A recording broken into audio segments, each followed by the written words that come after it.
not just any show. This is my show, literally, and I'm your host, Pierre Javon. And if you are tuned in already, you are already part of the conversation, but still be sure to like, comment about today's episode, and subscribe so you don't miss the next episode of my show.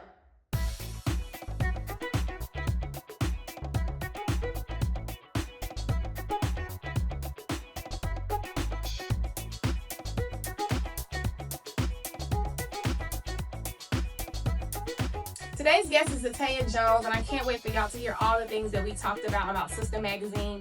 But I want to share a couple of my quick thoughts in the segment I call Real Quick. And today's thoughts are very simple.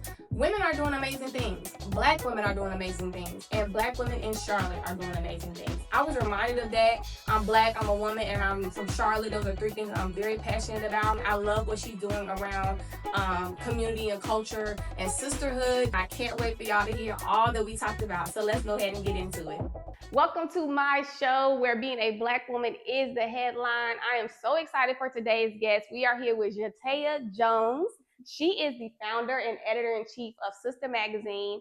And I want to get all this right. She is an economist, a media founder, and a culture strategist building platforms at the intersection of economic development and social transformation. Yeah, period. Girl, I love it. I love it. It tells me everything I need to know. And it sounds like a lot, but I feel like it is a lot. It like is what a you're lot. doing. Yeah, it is. Okay. How are you doing today? I'm good. It's a gloomy day, but It you know. is. But you're glowing. Thank I you. must say. Thank I am so excited to have you. So 3 things about me, and I kind of did like a little intro before you got here and talked about if I had to pick 3 things I was passionate about, is being Black, being a woman, and Charlotte. Right. And you are like you are bringing all the things together. Like I have so much to say, but we're going to get into it. I love that. Okay. Yeah.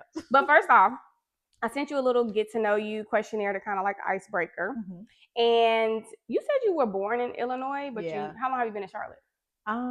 I always forget my age. I'm 27 now. I think I came when I was like 11 or 12. Okay, so your formative years. Okay, that's why, because people be like, "Oh, you're not a Charlotte native," and I'm not a Charlotte native, but I'm a Charlottean. Yes, because I got roots in both. You know, I got my branches here, and when I was sprouting into a young tree. And you know what else? I feel that when people want to claim a different place, like let's say they were from DC, and you went to middle school and high school here, you are from DC, but like you really, that time where you would have been like in the streets with the DC people. Right. So I feel like you was here. Thank you. So that's good. Okay. You can tell anybody who want to know that I said so. Okay, so I asked you about what you wanted to be when you grow up, when you were little. You said a fashion designer. A Barbie or a Barbie fashion designer? I had to ask because I was like, what did I want to be when I grew up? Like, I knew I had all these like wild things of like, I'm going to just be a superhero in the world. I'm going to change the world. I'm going to rebuild Black Wall Street. But I asked my parents, and my mom was like, key? Okay, well, go ahead. Right. I asked my mom, she was like, well, my aunt was like fashion designer, and I did love fashion as a kid. And then my mom was like, I think you just wanted to be a Barbie. And I was like, you know what?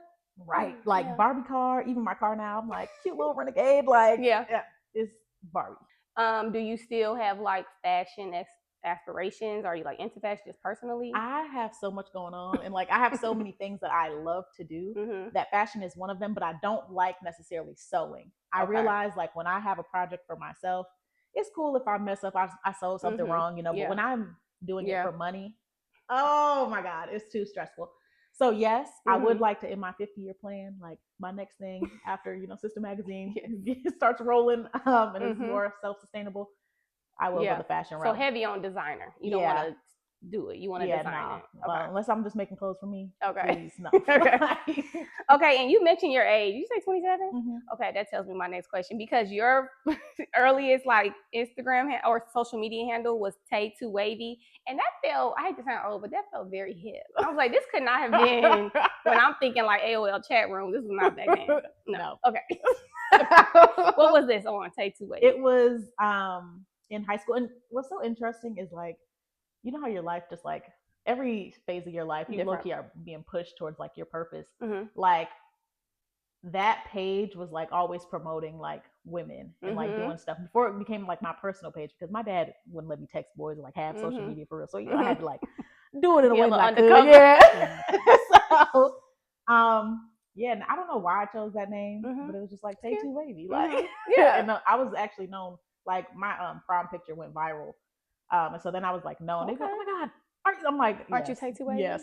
What high school did you go to? Northside Christian Academy. Okay. Yeah. When you said that it's crazy how your purpose like kind of shows up in different phases. Because I feel like you asked me how did I start doing this, even though I've always wanted to interview people, this show is specifically focused on Black women. But I originally, back in the day, did Pro Me, which was about inspiring young adults. But then I like geared towards Black women. But then I did Pro Me Go Her, which was about Black entrepreneurs. And then I did, in every variation of what I've done, I also find the support comes the most from Black women. So I'm like, I mean, I love y'all, everybody else, but like, let's stick with, who my supporters are and who I resonate with. Yeah. I feel like every time I'm like, oh yeah, I do SISTAH Magazine. They're like, SISTAH? I'm like, SISTAH. And then they're like, yeah. Okay. And I'm like, it's for Black women. They be like, follow. I'm like, all right. Thank you. Yeah. Listen, that's why I said, this is where being a Black woman is the headline. You were like, girl, we're going to get into it. Okay, and this one did throw me. The song you're listening to right now is Womanizer by Britney Spears. Yeah, it's just been, How do we get here? Okay, I'm listening. She said, SISTAH Magazine, what's going on? Britney Spears. You know how Spotify will just, I don't know if you have Spotify, but Spotify has like a random algorithmic thing. But after the algorithm gets good, sometimes it can just get bad and repetitive. And I feel like I listened to it one time and then it just kept replaying. And I was like, you know what? We're going to let Britney rock. Free Britney or whatever they be saying. I don't really be too much in white news. But like, yeah. Listen, I just read that Womanizer was originally for Rihanna. Can't you hear that? Yeah, I can. Yeah. So we can give her a little break on that part. Okay. So we kind of already talked about when you were younger, things you wanted to be, who you wanted to be when you grew up. But what were like your other interests, or what was your personality like as a young girl? Were you outgoing? Were you kind of reserved? I feel like I was always outgoing. I was always a leader. My mom like always recalls when I was in like second grade or third grade, maybe third or fourth, and they had parent-teacher conferences, and the one I was always token Black in like Illinois. I'm like, girl, and I'm light too, so it was like I was barely. When you really look through the picture, you be like, barely. Oh, Black. I mean, yeah, kind of, but she would say like, oh yeah, she's a good student, but she's kind of bossy, and my mom would be like, well, what does that mean? Like, because my mom is also very like. And so they would be like, well, when the kids don't know what to do, she tells them what to do. And my mom was like, is that right? Is that bossy or is that a leader? And so she kind of first instilled those more feminine and more womanist power ideals in me. So I've always been like this, always been creative. I've always like, even within that school, I was just like making stuff, doodling, making newspapers, always trying to do magazine stuff. And I didn't really realize that because you kind of get away from yourself until you like start getting your artifacts. Yeah. So I've really always been like this, always been crazy. I love you just called that artifacts. Oh my gosh. I'm gonna start using that. Because I have so much of my childhood documented. I'm like, I've got artifacts. You should, because it really tells you so much about yourself. Yeah, that's one thing I love about my dad, my parents. We have a lot of stuff. Like photos of, digital camera. I mean, printed photos. So it's like a lot of stuff that's just like, why did you take this picture? But it's like we have so much documented. So I know you said you were always creative, but I feel like having a magazine is there's a line when you're going into entrepreneurship. Do you feel like that is something that people would say you always had too, or is that a different? Yeah, another in my childhood, my grandma will always have, I call her my Shuggy. My Shuggy will always have like snacks and stuff at her home. She was very hospitable. So I decided to take all the snacks out of her bowl, her chips, her candies, all of that, take it to school. I'm in like first or second grade at this point, and start selling it to the kids after school. And so eventually the school shut me down because I was selling out the vending machines, but I was making so much money. Like in first grade? Yes. Like I remember having over $100 in my little bucket, and like my grandma giving me all the stuff. So like zero cost. Yeah. Oh my God. Straight going out there. Our school was K through 12. So like even the 12th graders coming to me over the vending machine, but they shut me down. That is crazy. Because I mean, people did that when I was growing up, but I think like 5th grade, middle school, like first grade is very. Yeah. Wow. I've always been a hustler. Even when my parents or my family would be like, oh yeah, here's some money, when you ain't seen them, I'd be like, you got any interest on it? They'd be like, interest, but they would give it to me. So like it always was, it was always like that. So are there like, I mean, I feel like what I know about you in this short time, that I feel like you seem very close to who you were. Like in terms of like, I don't want to say close to it like you haven't grown, but like connected to who she is, but then also using those kind of talents and skills. Do you feel like there are more parts of you as a little girl you want to connect with, or you feel like you're like very in tune? I feel like I'm very in tune, but I took like, especially in 2019, 2020, when like COVID hit, I took a lot of time to like revert back into who I was. because I was more so on my hot girl stuff in college, but then like when the world slowed down, I think I slowed down too, and it gave me a lot of chance to reflect. So yeah, always been an academic, always been into fashion, always been into women's empowerment, and also raised that way.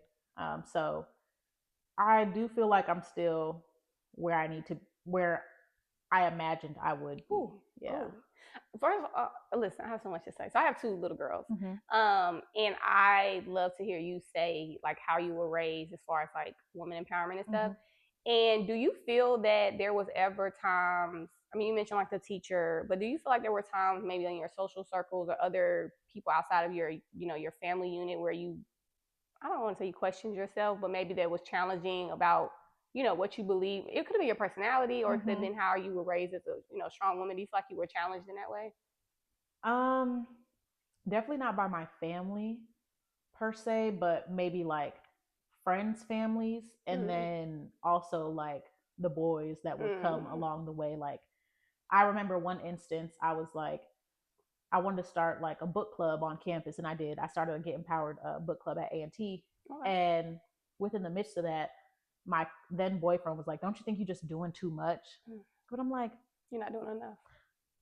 You have a lot of free time. You look bored." I was also used to like going to Northside. We had 8 periods. I was also in NHS, so we would have to wake up earlier. I was also in the play. I was also doing sports like every season, and also still an academic. Like college is easy compared to right. So I'm like, I got all this free time.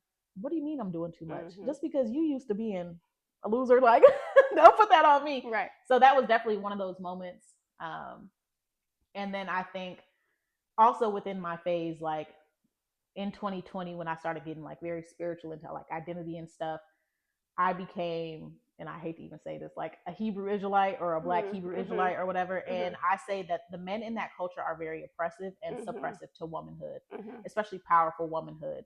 So within that, I think I suppressed a little. Like I talk about how I was dressing like OD modest, but also to the point of like, ugh, girl, like, ugh. Like just homely. I don't ever want to look homely. I'm too young. Yeah, because modesty can be sexy. It is, and that's what I talk about in my book, not SISTAH Magazine, but SISTAH Reclaim Your Image, and From Hot to Wholesome, like about modesty, sexiness, and having that balance. But yeah, they definitely suppress a lot of like women's leadership in that instance, and so that was definitely a time. But within that time, because I've always just been destined to do what I'm supposed to be doing, God was like, yeah, you hear what they're saying, but like also go find out about me in my feminine form.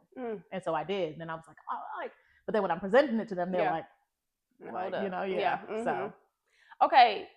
I did not know about that phase, but I was on your Instagram and I got all the rundown on, well, it was a video where you talked about how you came to SISTAH Magazine and you talked about like 2020 slowing things down, like you just said, hot girl, well, hot to wholesome. It's not hot girl wholesome, but hot to wholesome. And then SISTAH Reclaiming Your Image. So for people who did not see the video, even though y'all can go to her page and watch, tell them a little bit about, or as long as you want to say, how much you want to say about how you came to creating SISTAH Magazine.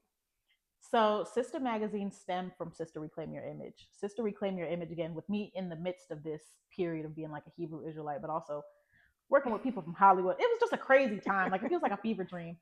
And also like working with these strangers on all these different initiatives and, movements or whatever. I was writing SISTAH Reclaim Your Image, and a lot of that stemmed from me reading and just taking in an inundation of information, which I was already doing. Like when COVID hit, really, I was smoking weed and learning. That's all I was doing. Multi-talented. Yeah. Right. And so I started writing SISTAH Reclaim Your Image, stemming off of Shahrazad Ali and like the Black woman's guide to understanding the Black man and the Black man's guide to understanding the Black woman. And I just started to, again, slow down with myself and realize like how I'm dressing, is that really who I am, or is that more so what media has portrayed Black womanhood to be? And I found it to be the latter. And so I just decided to write and make a critical analysis and also give women the tools to say like, okay, is this really me? Or is this just what media is portraying me to be? And so I went through a lot of slavery archetypes and the caricatures that they put on us and how they're still in media. And then after that, which again, when I'm in this Hebrew Israelite phase, they love that because they love to try to tell women what to do and all that. Yeah, cover up, do this, like submit. But then again, as I'm like, yeah, you know what? let me get back into, I'm getting more into an intuitive phase. Then I go to write From Hot to Wholesome. And From Hot to Wholesome more so stems on my journey of defining the type of woman that I wanted to be. And it also discovered God is she in scripture, and in the Hebraic text. And so within that, then I'm understanding the balance. I'm understanding like that if we're both made in the image, then we also represent a thing of God. And they don't talk about that. And they like to, again, suppress that because they like rulership and hierarchy and stuff.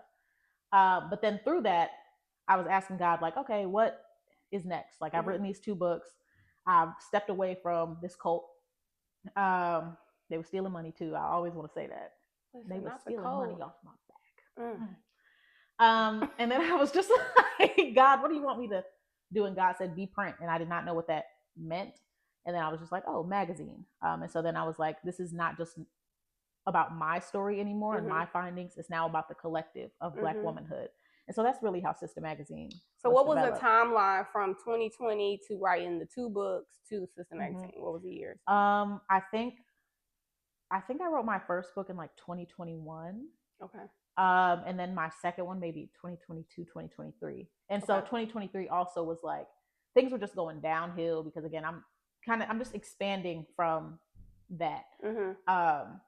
And then it was just a period of silence. And then SISTAH Magazine just started last November. Okay. So it's pretty fresh. Okay. Yeah. How often is the magazine coming out? Is it digital? Is it quarterly? All those stuff.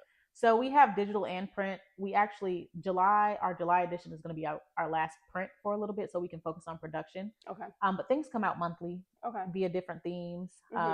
This one right here is the March edition.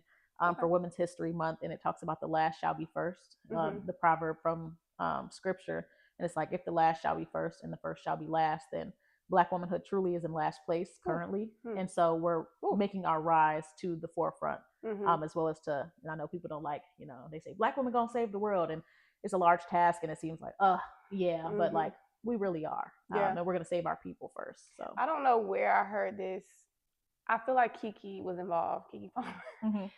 It was someone on her podcast. I want to say it was Robin Thede. Kind of reminded me when you were talking about Black Girl Save the World. She was talking about Black Girl Magic. She doesn't feel that that we have magic, but we make things magical. So she was like, it was Robin Thede. Because she was talking about sketches, and she was like, if you're in the grocery store, how we're doing it is magical. How we're doing maneuvering life is magical. And it's not that we are, kind of goes to like, I don't want to be strong anymore. Like, it's not that I have this magic power, but I do have a magical aspect to the way I get things done, which I love Black Girl Magic, the concept in itself. Yeah. But I thought the way she phrased that was just a lot more, it brought down even though it's whimsy and it's positive, it still can be a burden to feel like Black Girl Magic has to show up all the time. But it's like, we kind of innately make things magical. Yeah. Because it's in our bloodline. Yes.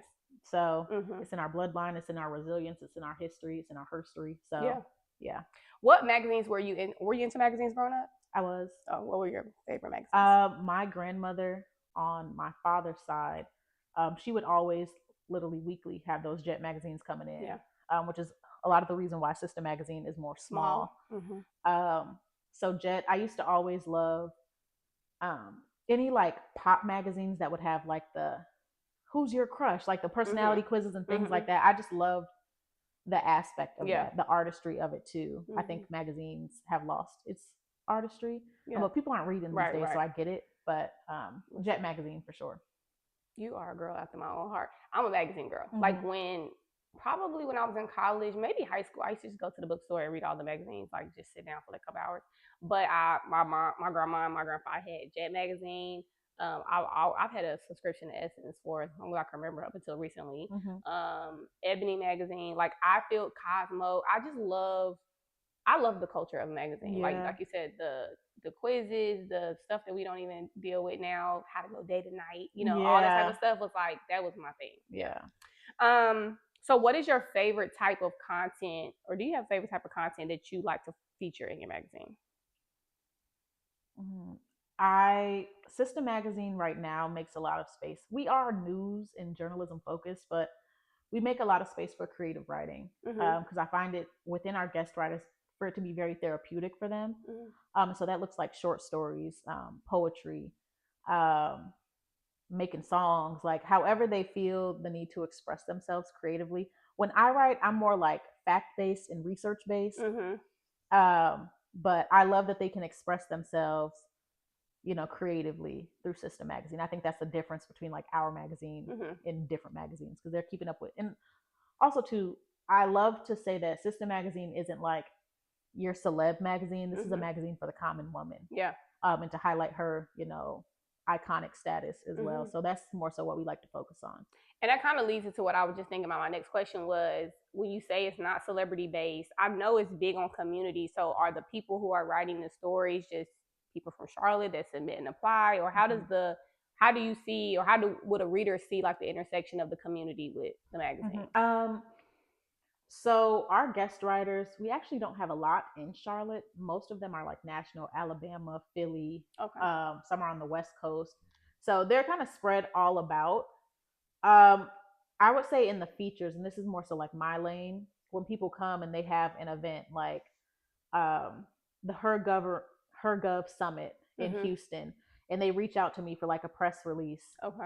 And I'm always available. And I know it was so interesting because I was just at the Charlotte Journalism Collaborative, their 2026 Impact Summit, and I'm listening to all the journalists, and they're just like, yeah, we just don't have time to take like these like not popping stories, or like these local stories and stuff. And I was just thinking like, I always have the time, and I always have a quick turnaround when it comes to it, with just Black women getting their needed, publicity Spotlight, and visibility.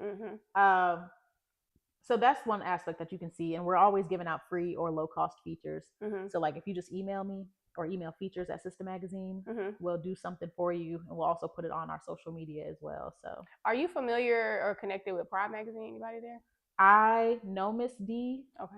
As far as collaboration goes, I would like to see more collaboration with like Pride Magazine and QC Metro and Charlotte Black owned, but I just think it takes initiative more. Yeah, I actually interned at Pride, a long time ago, but I feel like they are, rightfully so, very like established. I don't want to say set in their ways, but that's kind of like what you were saying about collaboration. But then also it is an older, she's been the head of the magazine the whole entire time, so they do kind of have like a little bit of push and pull with being innovative or collaborating. But I feel like they're the perfect. Even when I went to this one, I don't know what it was, a media, some type of like panel thing, and the man was the head of the Charlotte Post, I think. And we were just talking about black news by Black people, and how important it is to get it out there because nobody else is going to give it to us. And I feel like if we have such limited platforms, we have to make the most of, who we can disperse our information to. What's funny is that before SISTAH Magazine was SISTAH Magazine, I actually did I presented this whole like model to Miss D at Pride Magazine. And it did seem like a set in your ways type of thing. Yeah. Because I see like, all right, Pride Magazine is established and they have the network, but if they don't have the digital presence, which is where we're at, eventually it's going to die off. And I don't want to see a staple of Charlotte not be competitive. And so I really would have loved to implement this model for Pride Magazine. I don't know if SISTAH Magazine would have existed if I did that, but I just knew that there was like, okay, it's a need. So, but I would have loved to do that and still build them an infrastructure so that they can also do that too. And I also feel like on both sides, she has a wealth of knowledge, having done what she's done. I'm sure she's, been up against a lot of things, whether it's financially or, whatever it is. I feel like she can help other people. And just like you said, with the digital part, she could get help too. But, but okay, I just thought about Pride when you were talking. Okay, so I also saw, which this is also something that I'm obsessed with actually. You did the Black Women's Business Directory. I did, yeah. And in terms of magazines, Black Enterprise was another magazine that was like always in my house. And I love that idea because prior to doing this show, I was trying to figure out a way to do a Charlotte Black woman something, a product or whatever. But I really didn't want to get into the product business of selling and stuff like that. And I wanted to do like a coffee table book, which I still may do. So I love when I saw that the Black Business Directory puts everybody in, one place. So was the idea of that like Black Enterprise related? I mean, kind of like along that same lines, or how did you get to doing that?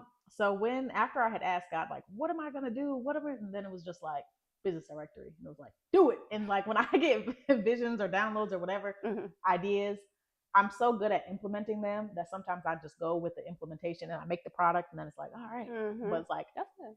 I mean, it is, but it also like sometimes you take the time to build the community first. And so I'm glad still that I was able to produce that first one. And I do look forward to doing it again for 2027. So I don't think it was Black Enterprise. I just was like, dang, 300,000 Black women was unemployed. And I know that propaganda with that is like also the Black women are starting businesses and developing more of their internal community and stuff. But I wanted it to be a way, because I've also always loved the idea of green books. So maybe that's more so where it stemmed from. And I wanted it to be a way where, like, in major cities like Charlotte, Atlanta, New York, LA, that there is some type of Black women's business directory similar to like a phone book that can be a coffee table book, but that is also useful and resourceful. So how many women or businesses did you have in it? I believe 50. Okay. Maybe a little bit over 50, because we gave out free ads. Okay. Like free standard listings, which we'll probably do again for 2027. And then some people got full page or like half page and different things like that. But then we also had different features and like feature stories, which I really loved as well. Yeah.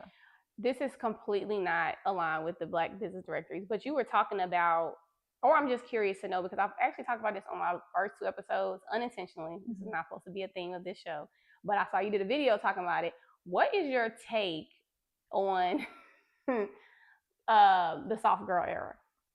Yeah. Go ahead, because I have thoughts, but I like your thoughts, so I want to hear. As long or as short as you want. I know you got a lot you want to say.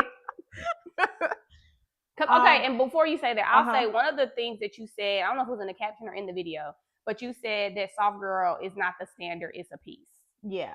So you can use that if you want to start. Okay, yeah. Femininity is a spectrum, and I think soft girl is femininity under a patriarchal lens, or like fetishization in a sense. Because generally what the soft girl era means is that you don't really, do much. You're there to cater to the whimsy of your man.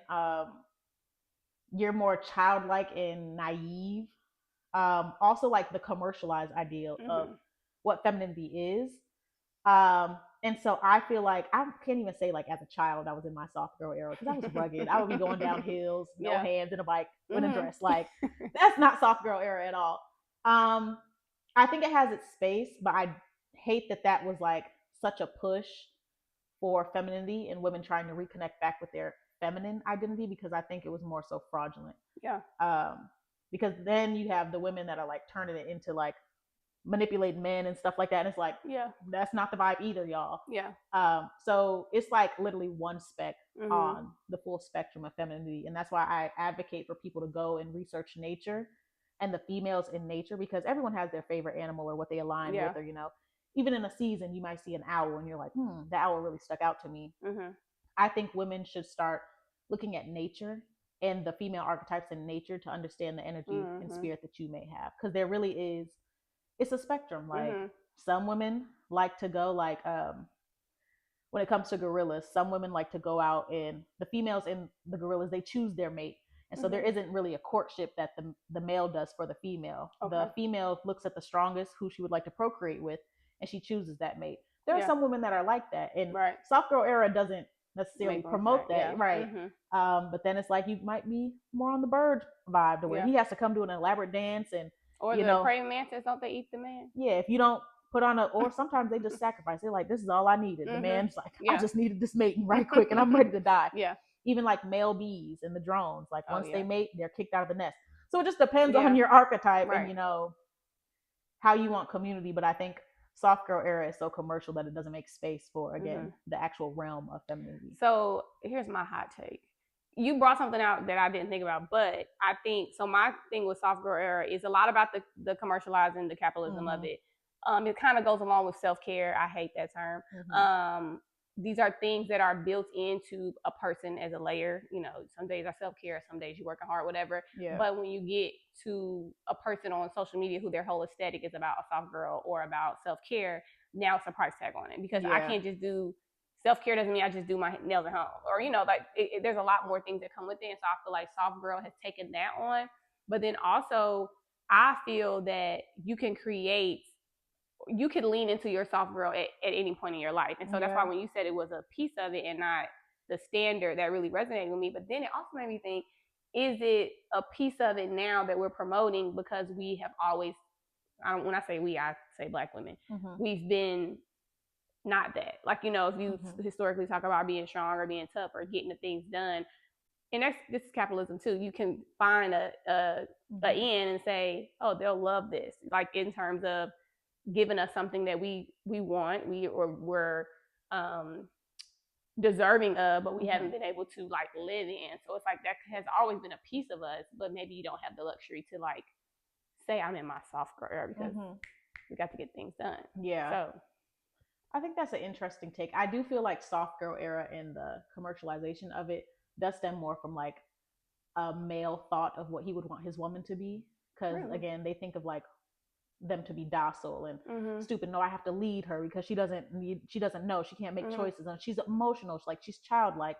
So it just reminds me of that, because when I think about my elders and my ancestors and I think about them in their feminine, they might have a shotgun right next to them, a cigarette in their mouth, they might be playing cards, but the feminine nature in them still takes care of their family, still shows up. It's just a different aspect. So I even have like mixed feelings, because I was just thinking about this the other day, how they would weaponize like that we are stronger than them and more durable, and how they like we don't feel pain like they do. But I had like a different thought. I was like, I actually feel like they're correct. We are stronger than them. We can endure more. We are more resilient. And if we can switch that mindset, maybe we can actually, like, if that is the case, then again, I'm not a child, I'm the leader. So maybe you need to be the child if that's your culture, and I need to be the leader. I'm gonna do you one better. I think when I say we're stronger, it's a mind over matter that we have to be. So it's like, you know, I've had 2 kids. I remember my first child thinking, I mean, even before I got pregnant, like, I can't imagine having a baby. Like, but I had to tell myself, God did not create you in the spirit of fear. Like, I had to, because we can't go back. So we got to do it. And it's funny because I had, long story short, I had my child at home, not planned, didn't make it to the hospital, had her in the bathroom, pulled her out myself, whatever. Low key, I think I made it look too easy. You know, like, that's how I feel with my husband sometimes. Even when I was having contractions, like, why do you think we're going to the hospital right now? Like, it's like, do you see what's happening here? Like, just because I'm not raging and screaming or I'm controlling, you know, whatever, I'm mindful, I'm still packing the bag, I'm still like, let's get we're graceful. Yeah, so it's like, it's almost like the way we handle things, you know, you don't understand the strength and the gravity or whatever. Yeah. But we're going everywhere. First off, though, that's amazing that thank you. Just like, she was coming out. I could hold her in, so she did a lot of the work. But you could have never told me I would do that. Okay, so we're gonna take a little break because I want to play a game and I want to have a little song. I want the song to be Sister, but it's really sister or not my sister. Okay. So I'm gonna give you some topics that could be possible content in SISTAH Magazine. You tell me if this is something y'all would cover or no. Okay. Okay. The Met Gala. Ooh.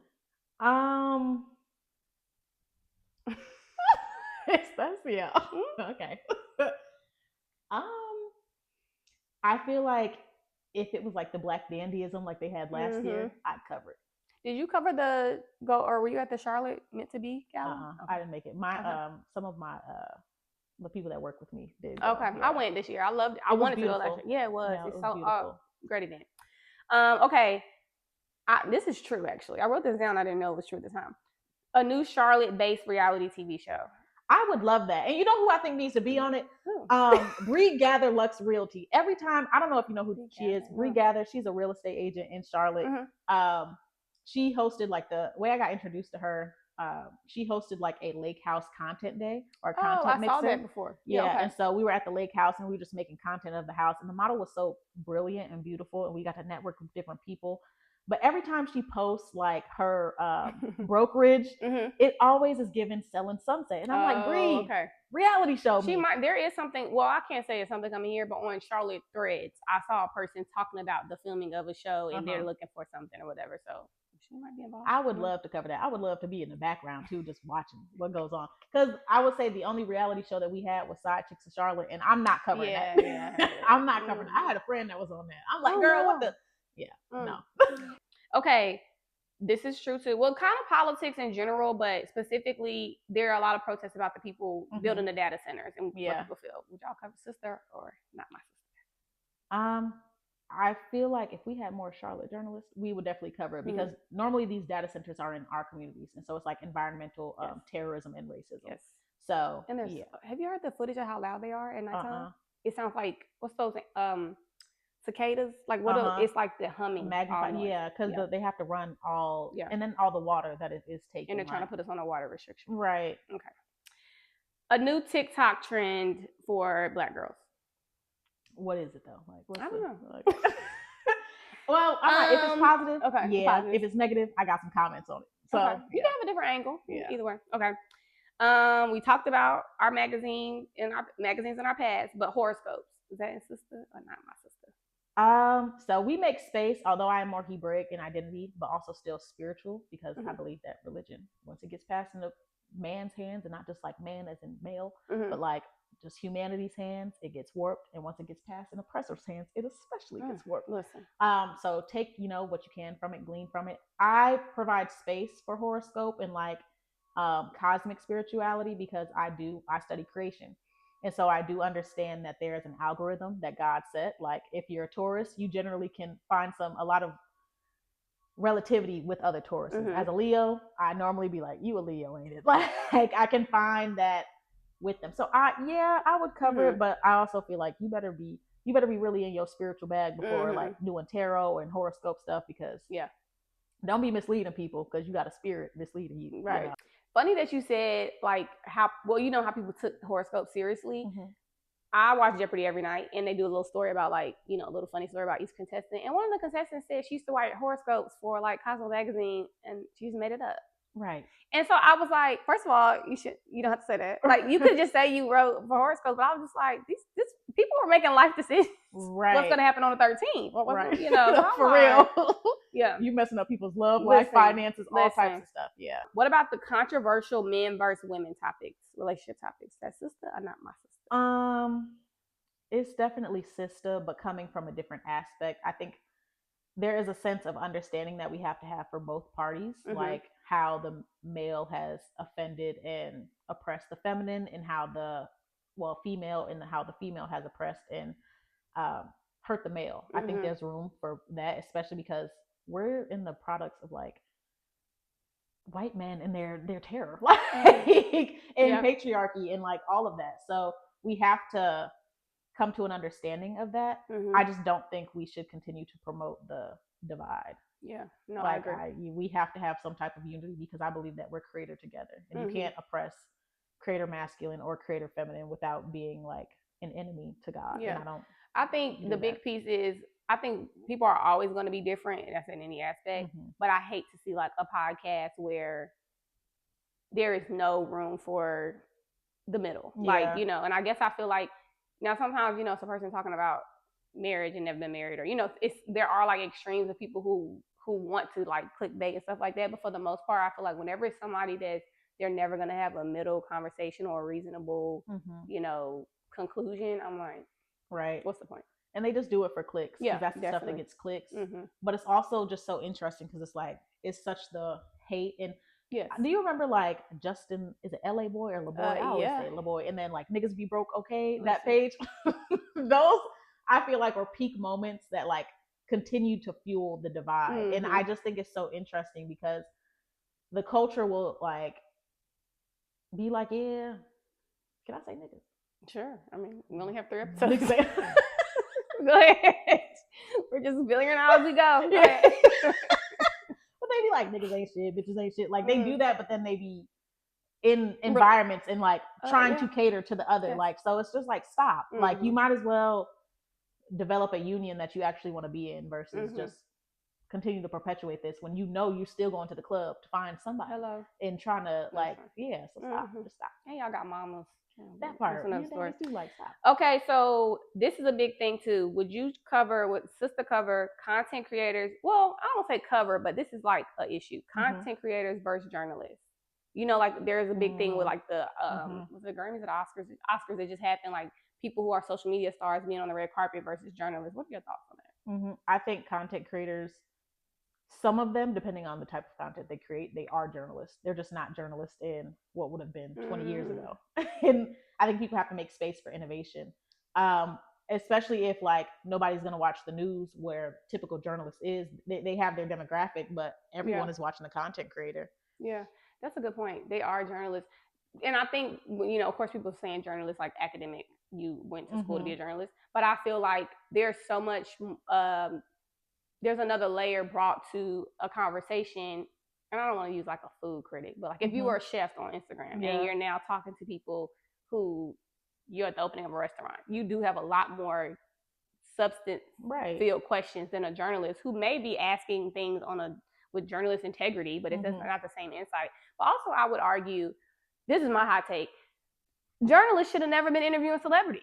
When we look back on like the culture of like Barbara Walters asking a Britney Spears or Diane Sawyer, we were trying to make this a serious conversation, and that was insulting. Yeah. And you asked like, so for me, we did this rich lifestyle of the richest famous, and we mixed it with someone who did hard news, and we said that was okay for years. Now when we go when we're at the movie premiere, we should be saying the silly stuff. We don't need to have somebody, doing these other questions under the guise of journalism. Like I feel like we are more catered now to what's interesting and what's appropriate and what aligns, because also journalists they don't have any fluff. I mean, any like bells and whistles. You don't see them, whatever. But I feel like we're past that. People want to see people, and they want to kiki, and they want to hear all that stuff. Journalists be messy too. Like they act like they don't have bias, and I'm unbiased. I'm supposed to say both sides. They say it with a serious face.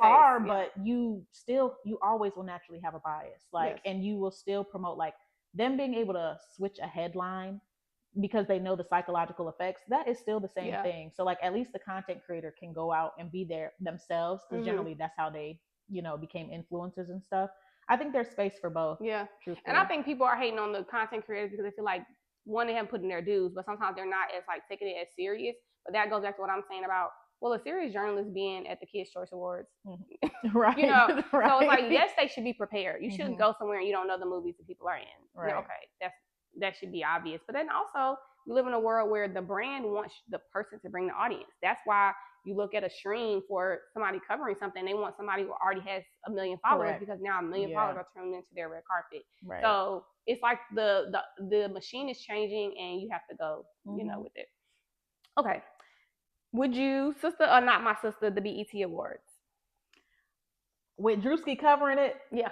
We back. Yeah. We back. He's saving us. Yeah, he is. So yes, but and I've just been thinking about like with SISTAH Magazine, like if we were to ever scale, if that's the vibe, I don't know if that's what I want, but if it was to ever scale as big as BET, I'm really big on keeping it Black owned and stuff like that. So I've been off BET for a while because I don't want to see all of Tyler Perry's demonic stuff, and I also don't want to see like these same stories. Like it's not.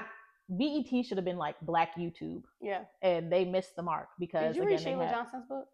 No. It's good. You gotta read it. Okay.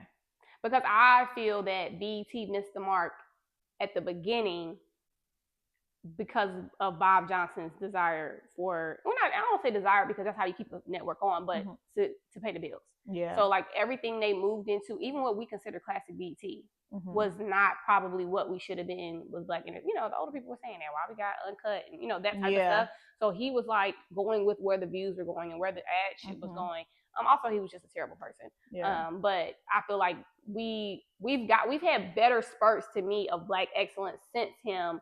We just can't keep it consistent, and which is all of it is the consumers. The numbers don't show it when you put Mark Lamont Hill's news show on. Nobody watches it, then it gets canceled. So it's like, but I think Drewski's gonna bring the vibes, the people, the humor. Like they're saying it's a Black tie event. They're really trying to make it like, Hopefully they can maintain it though. Like, because Drewski can only do so much. We're following Drewski at this point. Right. We're not following BET. That's true. Like, so hopefully they can. Next year you gotta have launch Brown something. Or somebody. Right. Like hopefully they can launch something that keeps people. Yeah. Okay, this is the last one, and this is which I feel like you have to cover this. Like when people are like rebranding Black things, like the afro, they call it a cloud, or Kylie Jenner had a slick back. Would y'all cover that to give us our just due? We have to, we actually, that's like a civic duty at this point. Yeah, because they be tripping. They be doing all types of stuff. Like the rebrand that white people and even other people do when it comes to Black culture. Like they will really spit on us all day, every day. And even, I hate to say it, even some African people, they don't like that. But I think Black is very exclusive to Black American. But we're not going to talk about that today. But even that, like, the level of influence and kingship that we have over culture and entertainment and just like really expansion too. If you go get when you read this book and you see all the things that Black women did, when you like look at the advancements of America and you see all the things that Black people did, it's really a shame that nobody gives us our due diligence. Amazing. And so we actually have to preserve our history and our herstory, because they will try to rewrite it and be like, you know, they like they took oxtails. It kind of goes back to what we were just talking about journalists. I feel like whenever you talk about anything, you have to put Black in front of it for me, because when I say journalists and we talk about being educated, yes, right now there is a need for Black journalism and stuff. But if you think about what you just said, like rebrand, I would argue they're not even versed in it to rebrand it. Like it's the ignorance of it. So you went to journalism school, but you can write an article in hair and rename a historically Black hairstyle, like, because you're not aware. So they don't even take the time or the energy. We're not worth the research to do it. But then also they think they're a journalist. Like they have the credentials to say this, and then they go on and do it. And it's like, I went to a PWI. So like I would know girls who just didn't know. They didn't know what HBC was. Wait, so only Black people go? Like, it's not in their world. If nobody told them, they have it's probably so many things they learned from me. Like, they have no idea, and they live in their bubble, rightfully so, because their bubble is, they live in a life. So it's like, I would argue that journalistically, they don't even have the thought process to be like, oh, is this new? Or did somebody else? Which is also why I'm very, like, cautious about, like, I think, what was that man? He got his doctorate in African American studies, and he just used it to like attack Black people under Trump. I forgot his name. But I'm very cautious about them even studying our stuff and like doing that, because what are you really doing it for? Like, what is the purpose? What is the end goal? Are you studying it like kind of like the art of war? Are you studying your enemy to attack us and get us? Or are you studying because you actually appreciate the culture and you want to see it advance? So I just think we have to have more archivists and people that of us that want to preserve our history, because even like the Shade Room isn't necessarily Black owned, it's African owned. And so like look at all the BS that they put out about like, and they really shifted and moved the culture. Like so it's a lot of unfortunate gatekeeping, and I know we won't, because we're not a gatekeeping type of people. Like we're come you in the neighborhood, come in, like you can come to the cookout, right? We gonna call you white boy, but you gonna be there. We might make fun of you, but you're gonna be able to be in the space. So because I know we're not gonna gatekeep, the least that we could do is put our people in position to like be the masters of these disciplines and things like that. Okay, that's the end of the game. Okay, we really got into every topic, so I love that. Okay, so who would be on SISTAH Magazine if you had to get a cover, your dream cover? Who would it be? Ooh, I don't really idolize people. Maybe it's not a person. Maybe it's art or something. I mean, it doesn't have to be a person. Who would I want? If you could design the next cover, do you have like a topic or a headline story? The next thing is about femininity and nature, and so we're gonna dissect all the females in nature and how they operate. Person wise, I actually do not know, because I'm just not a like not a person. Yeah, at the end of the day, right? Okay. So you kind of mentioned, like you talked about BET Awards, and you were saying like about scaling SISTAH. What would you like to see SISTAH evolve into in like your wildest dreams? What would it be? So like a short-term plan, I would definitely love in 2027 for us to be having a SISTAH Fest, similar to Essence Fest, but this is about like maybe like a 3-day thing where we have like business, we have culture. We also can, raise funds to give out to certain initiatives and things like that. I think it's a responsibility to shift the narrative media-wise, but also to protect our people economic-wise and start like actually generating, what we say we want to preserve. So definitely SISTAH Fest. What we're doing now with like the production, like Jubilee, I would love to put SISTAH Magazine on the map by having those social conversations and that social and behavioral analysis with our own people, to where Jubilee is not like, oh, Black men and it's a range of Black men, but it's like all the people that don't really represent the core of Blackness. I do not like that. So more so that just proper representation for the people. So I guess in a sense, I can't even say like BET. I can't because of what they did. Well, Essence had other awards for a while. Yeah. Have you watched the Essence documentary? Really good.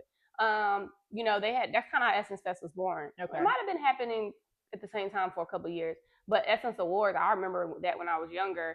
But that kind of turn into Essence Fest, and then like you said, they picked New Orleans because of the culture and the people and bringing tourism and money there. Yeah. Which I know Essence Fest is a little under the gun right now. Yeah. But I love Essence Fest. And I feel like if they can get back on track for like their actual audience, which I believe they can, I think SISTAH Fest is like an amazing idea. Thank you. I would go. Yeah. Thank you. I love that. Okay, so what is your favorite thing about being a Black woman? I think the inherent spirituality. Like, again, like we don't necessarily have to be conjuring up stuff to make magic, but we just naturally have it.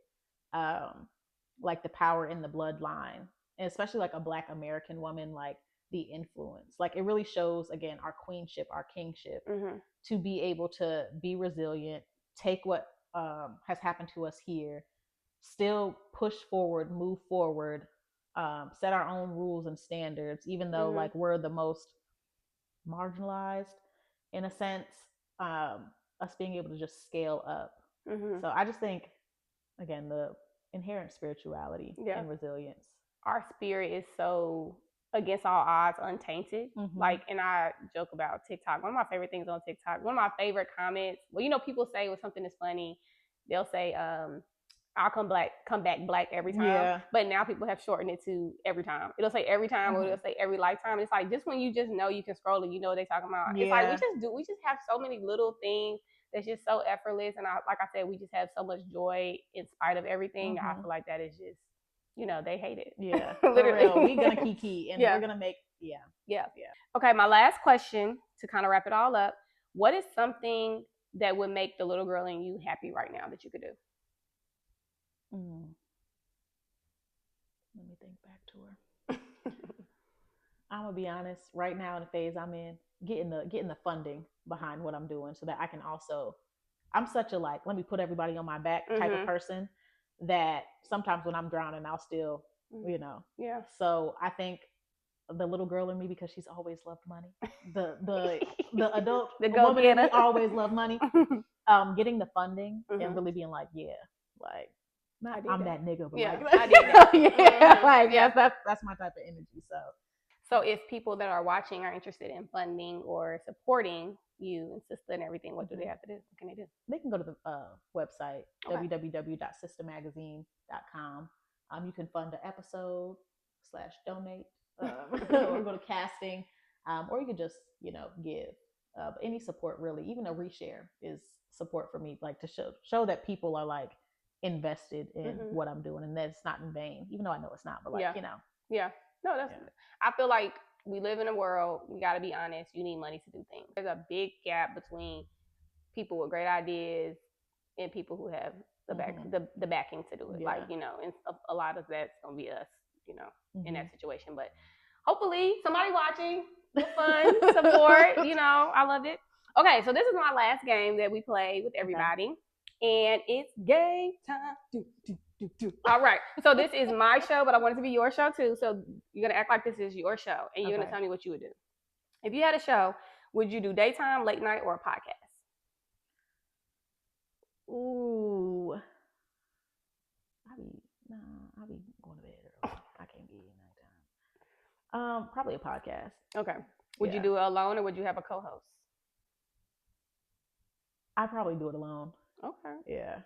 Do you have two guests that you could think of, or maybe two guests in a certain like field or walk of life that you want? I definitely want somebody from the creative aspect of Charlotte, and then like also like Dorothy Scott Coggins. I always get a little dyslexic in her Count Scoggins. I don't know. It's one of those two, but she was one of the first Black women to integrate Charlotte Mecklenburg School. So it would also be like that. I would love to just bring, again, all Black womanhood together. Like, from what would you ask her? I would just really want to know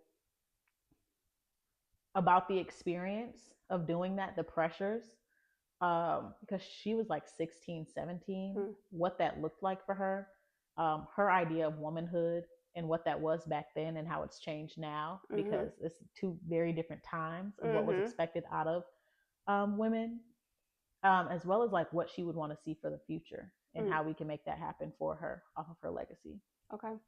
If you could have like an expert on your show, like think like these did not age well, but Dr. Oz, you know, well, we'll say Inyala, you know, if you could have an expert on your show to talk about something, is there a person you know specifically, or is there like an industry or something of an expert you want to talk to? This might be controversial, but I would say Shira 7. I would love to pick her brain. I would love to pick her because I think she's a dark feminine. She is witchy. She's a witch. But I think she's a dark feminine like leader. I think she really knows how to know. She is. She really knows how to play a systemic game to get what she wants. And I think there are things that you can glean from that. Of course, you do what you want with what you take what you need, leave what you don't. But I would love to interview her to also understand how she became the way she became. She just lost her husband, so how that's affecting in her in her transition of womanhood as a girl mom. What does that mean for her? And if she had a male son, how would she, you know, raise him in like a lot of her topics? So I would just love to. I like to make space for everybody, and I love to have a good time and be like, okay, but really, like, right. Yeah. Okay, if you had a theme song for your podcast, who would sing it, or what would be the vibe? If it's not a singer, is it like a type of music? Oh, a theme song. You know, my male best friend, when I first told him I was doing SISTAH Magazine, he would just be like, SISTAH Magazine. And like every time I hear that, that is the theme song. Like, so I don't know who would sing it. I feel like it would kind of be like a We Are the World type, not in that SISTAH Magazine vibe, but like whatever the song would be, it'd be in like a We Are the World. It would be all the collective of like Black women singers, and again merging the Hollywood with the, you know, up and coming as well. I can see that. Okay. In your green room before your podcast, what kind of snacks do you have in there? Ooh, okay. So my man be making me eat healthy and stuff. We on the protein stuff, so it'd probably be a lot of protein snacks, like some turkey sticks, some water. Now, what if he not there? What are you gonna eat? Cause you say he be making. It depends on who the guest is. Okay. Okay. But probably like green juice and stuff. Like I love a good, you know, something refreshing, like watermelon fruit, charcuterie boards, like things like that. Okay, something cute. Yeah. Okay, the last question. If you have like a live, let's say you have a live stream of your podcast and it's video, and you have like a hairstylist, you have a stylist for clothes, and you have a makeup artist, and if they all was in the same car, stuck in traffic, well, they're in different cars, stuck in traffic, and only one person can make it there, which person would you need to get there? Oh, probably my hair, because I hate doing my hair. Like, but also I don't know. I'm such a low maintenance girl. I'd be like, put the head wrap on. We gonna move forward. Y'all go home. I got it. But that would save you, because my thought too is when you show up expecting glam, you usually look the worst. Yeah. So I came in with a hat, my hair, I ain't even, you know, shake out my bonnet, nothing like that. So it's like the hair person, you need to go. But the hair wrap will save you. Yes. Okay, that's the end of the game. I would love to watch or listen to your podcast. Oh my gosh. I've been saying that I want to do like manifestation outros after I talk to somebody, like based off what they said. So I feel like we have been here with Zhateyah Jones. She is the founder and editor-in-chief of SISTAH Magazine. The first Sistah Fest is coming to Charlotte very soon. Stick around. Thank you so much for coming. I want you to get a chance to share all your social media and everything. Anything you want to say? What's coming up? Websites, all this stuff. What's coming up is our filming for our production in like Jubilee style, but like for the Negroes and the Negresses. Here in Charlotte, you can follow us at SISTAH Magazine. It's a A, not an ER, you know, SISTAH Magazine. And you can follow me at Zhateyah, ZHATEYAH on anything. This has been a great conversation. Thank you so much for tuning in. I am Tiara Javon, and this is my show.